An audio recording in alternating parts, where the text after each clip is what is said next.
that bottomless pit is maybe the worst translation in all of Revelation.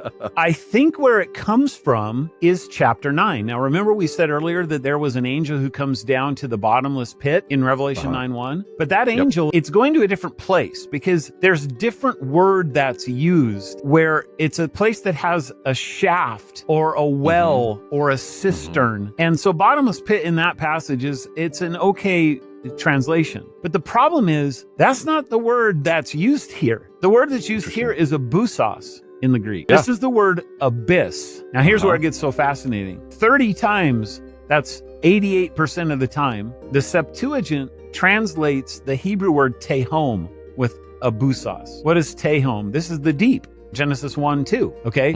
The Spirit of God is hovering over the deep.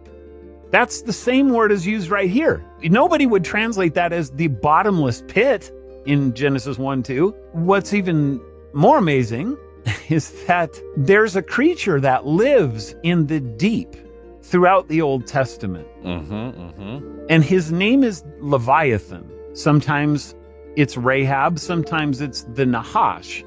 But those are all synonyms for the sea monster. And this is found several times in Isaiah 51, Job 41, Psalm 73, Amos 9.